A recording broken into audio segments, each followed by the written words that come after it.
Hi, welcome to fortune trader Telugu. ఈ వీడియోలో మనము డైలీ అనాలిసిస్ గురించి డిస్కస్ చేసుకుందాము. అలానే రేపు ఏ లెవెల్ బ్రేక్ అయితే మనం బై చేయాలి, ఏ లెవెల్ బ్రేక్ అయితే మనం సెల్ చేయాలి అనేది కూడా మనము క్లియర్గా చూద్దాము. మనము నిన్నటి అనాలిసిస్ అంటే మనం థర్స్డే రోజు ఫ్రైడే అనాలిసిస్ నప్పుడు మనము ఏమనుకున్నాము, మార్కెట్ అనేది ఒక కన్సల్టేషన్ రేంజ్లోనే ఉంది అని అనుకున్నాము. సింపుల్గా మీరు ఇక్కడ చూడండి, 25,700 నుంచి 26,300 ఇదే రేంజ్లో మనకి మార్కెట్ అనేది కన్సల్టేట్ అవుతుంది. సింపుల్గా సపోర్ట్కి వస్తుంది, బౌన్స్కి వెళ్తుంది, మళ్ళా సపోర్ట్కి వస్తుంది, బౌన్స్కి వెళ్తుంది. సో ఇక్కడిక్కడే మార్కెట్ అనేది కన్సల్టేట్ అవుతుంది. ఇట్లా కన్సల్టేట్ అవుతున్నప్పుడు యాజ్ ఎ ఆప్షన్ బయ్యర్గా మనం ఎలా ట్రేడ్ తీసుకోవాలి అని అంటే, గుర్తుపెట్టుకోండి, ట్రెండ్ని అయితే రైడ్ చేయకండి. మనం మార్కెట్ ఇలా కన్సల్టేషన్ ఫేజ్లో ఉన్నప్పుడు 20 పాయింట్స్ 30 పాయింట్స్ మ్యాక్సిమం మనం గ్రాప్ చేసి వచ్చేసేయాలి. మీరు ఎక్కువ పాయింట్స్ గ్రాప్ చేద్దామని చెప్పి ట్రేడ్స్ తీసుకుంటే మీ ఎస్ఎల్ హిట్ అయ్యే ఛాన్సెస్ ఎక్కువ ఉంటుంది. సో ఒక 20 పాయింట్స్ తీసుకొని అలా 2, 3, 4 ట్రేడ్స్ అనేది తీసుకోండి. కానీ ఒకే ట్రేడ్లో నాకు 100 పాయింట్స్ రావాలి అంటే ఇలా మార్కెట్ కన్సల్టేషన్లో ఉన్నప్పుడు మనకి అన్ని పాయింట్స్ అనేది మనం గ్రాప్ చేయలేము. మనకి ఇదర్ ఈ అప్ సైడ్ లెవెల్ అయినా బ్రేక్ అవ్వాలి నిఫ్టీలో, ఇదర్ ఈ డౌన్ సైడ్ లెవెల్ అయినా బ్రేక్ అవ్వాలి. సో ఈ లెవెల్స్ బ్రేక్ అయితేనే మనం మంచి మూవ్ అనేది ఎక్స్పెక్ట్ చేయగలము. ఈ కన్సల్టేషన్ ఉన్నప్పుడు మనం ఇట్లా చిన్న చిన్న పాయింట్స్ స్కాల్పింగ్ లా చేసుకుని మనం టార్గెట్స్ అనేది తీసుకోవాలి.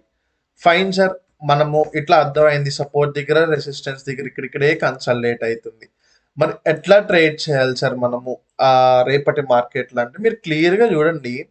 మనకి ఇక్కడ ఒక ట్రెండ్ లైన్ డ్రా చేస్తే సేమ్ ట్రెండ్ లైన్ నుంచి అక్కడి నుంచి రిజెక్ట్ అయినట్టు కనిపిస్తుంది చూడండి ఇవాళ market, I mean Friday market. So and అలానే ఎస్జిఎక్స్ నిఫ్టీ కూడా మనకి, ఐ మీన్ గిఫ్ట్ నిఫ్టీ కూడా మనకి 100 to 120 పాయింట్స్ మనకి గ్యాప్ డౌన్ ఓపెనింగ్ చూపిస్తుంది. సో రేపు నేను మార్కెట్ ఎక్కడ బై చేస్తాను, ఎక్కడ సెల్ చేస్తాను గుర్తుపెట్టుకోండి.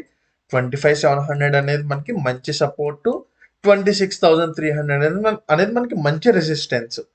సో రేపు కానీ మనకి ఆల్మోస్ట్ ఎన్ని పాయింట్స్, 100 to 120 పాయింట్స్ కదా, ఒక 100 పాయింట్స్ అనుకున్న మన మార్కెట్ పర్ఫెక్ట్లీ 25,900 920 లెవెల్ దగ్గరే మనకి ఓపెన్ అవుతుంది మనకి మార్కెట్. సో రేపు నాకు మార్కెట్లో ఇక్కడ మార్కెట్ ఓపెన్ ఇదంతా మనకి సపోర్ట్ జోన్ చూసుకోండి, 25,930. సో మన మార్కెట్ సపోర్ట్ జోన్ దగ్గర ఓపెన్ అవుతుంది మనకి. ఇట్లా సపోర్ట్ జోన్ దగ్గర మనకి మార్కెట్ ఓపెన్ అయినప్పుడు మంచి బౌన్స్ అనేది కనిపిస్తుంది మన మార్కెట్. ఎందుకంటే నెగిటివ్ అంతా మనకి గ్యాప్ డౌన్లోనే కంప్లీట్ అయిపోయింది కాబట్టి.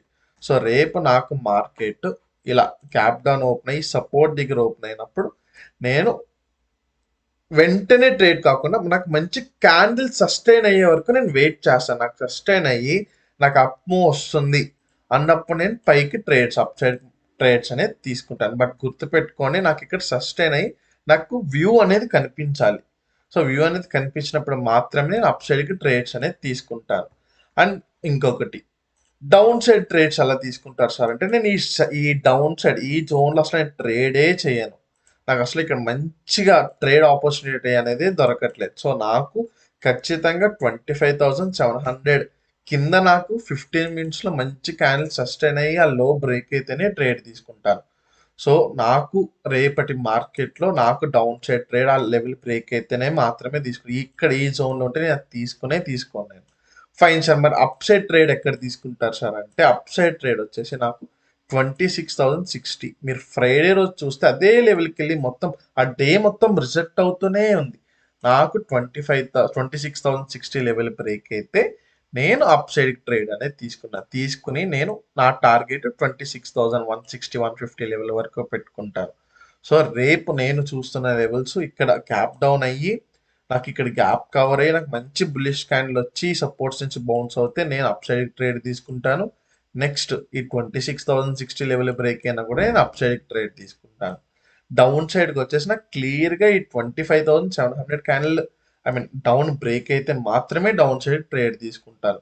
ఈ మధ్యలో ఉందంటే నాకు నో ట్రేడింగ్ జోన్, నేను ఇక్కడ ట్రేడ్ అనేది తీసుకున్నాను. ఎందుకంటే తీసుకున్న నా స్టాప్ లాస్ అనేది ఈజీగా హిట్ అయిపోతుంది.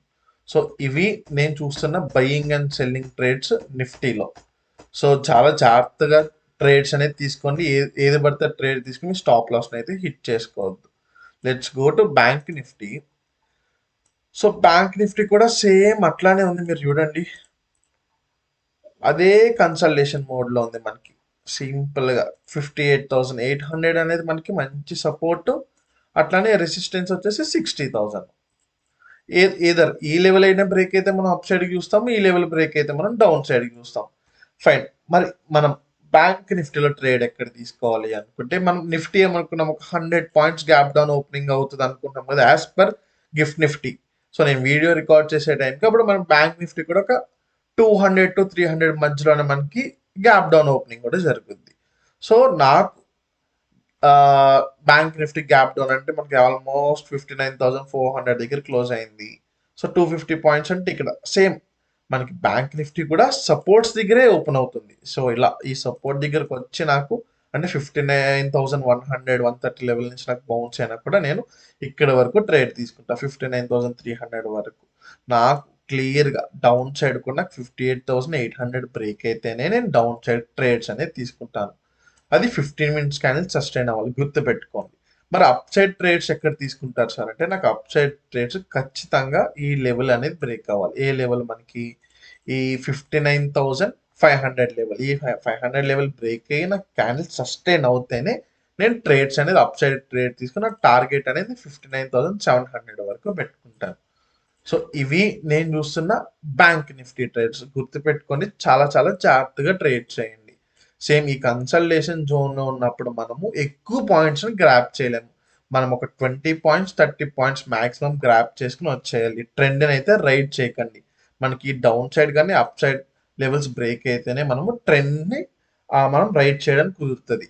సో ఇది Nifty and bank Nifty level. So నేను టెలిగ్రామ్లో ఈచ్ అండ్ ఎవ్రీథింగ్ నేను అప్డేట్ ఇస్తూనే ఉన్నా. ఈ లెవెల్ బ్రేక్ అయితే అప్ సైడ్కి వెళ్తుంది అని చెప్పేసి ఈపీఈ ట్రేడ్స్ కానీ ఏదైనా ఇంట్రాడే స్టాక్స్తో సహా. సో ఇంకేమైనా మీకు డౌట్స్ ఉన్నా కూడా నాకు పర్సనల్గా పింక్ చేయమని చెప్పి కూడా నెంబర్ కూడా ఇక్కడ నేను మెన్షన్ చేశాను. సో స్టిల్ మీరు మన టెలిగ్రామ్ ఛానల్లో జాయిన్ అవ్వకపోతే ఇక్కడ మీకు రైట్ సైడ్ బాటమ్ కార్నర్లో కనిపిస్తున్న క్యూఆర్ స్కాన్ చేసుకోవడం మీరు మన టెలిగ్రామ్ ఛానల్లో జాయిన్ అవ్వచ్చు. అండ్ మీకు ఏమైనా పర్సనల్ మెసేజెస్ ఉన్నా, మేము పర్సనల్గా మాట్లాడాలనుకుంటే నాకు ఇక్కడ వాట్సాప్లో కూడా మీరు నాకు పింక్ చేయొచ్చు. గుర్తుపెట్టుకోండి, మనం స్కాల్పింగ్ మాత్రమే చేస్తాము ఈ నిఫ్టీ అండ్ బ్యాంక్ నిఫ్టీలో ఈ రేంజ్లో ఉన్నప్పుడు. ట్రెండ్ని అయితే రైట్ చేయకుండా చాలా మంది మార్కెట్ ఓపెనింగే ట్రేడ్స్ తీసేసుకుంటున్నారు. మనకి మార్కెట్ ఓపెన్ అయినప్పుడు ఒక 10-15 మినిట్స్ మార్కెట్కి టైం ఇవ్వాలి. ఎందుకంటే ఏ డైరెక్షన్ మూవ్ అవ్వాలనేది మార్కెటే డిసైడ్ అవుతుంది. మార్కెట్ డిసైడ్ అవ్వకుండానే మనం డిసైడ్ అయిపోయి ట్రేడ్ తీసుకుంటే ఏం యూజ్ ఉంటుంది, మనం మనీ అనేది లూజ్ అయిపోతాం. చాలా మంది మెసేజెస్ పెడుతున్నారు నాకు, సార్ నేను సిఈ తీసుకున్నాను, ఏం చేయాలి, మార్కెట్ వెళ్తుందా వెళ్దా, నేను పిఈ తీసుకున్నాను, మార్కెట్ పడుతుందా పడదా, ఇట్లా అడిగితే ఆన్సర్స్ ఏం చెప్తాము. మనకి మార్కెట్ అనేది ఫస్ట్ మనకి మార్కెట్ సెటిల్ అయ్యాక మనము బేస్డ్ ఆన్ ద లెవెల్స్, మనం సపోర్ట్స్ రెసిస్టెన్స్ అనుకున్నాము, ట్రెండ్ లైన్స్ అనుకున్నాము, ఈ జోన్ అనుకున్నాము, ఇవన్నీ బ్రేక్ అయ్యాకనే మనము క్లియర్గా ట్రేడ్స్ అనేది తీసుకుంటాము. ఐ హోప్ మీకు ఈ వీడియో అర్థమైంది అనుకుంటున్నాను. నిజంగా నా అనాలిసిస్ నచ్చితే కమెంట్ చేయండి, లైక్ చేయండి. So thank you guys.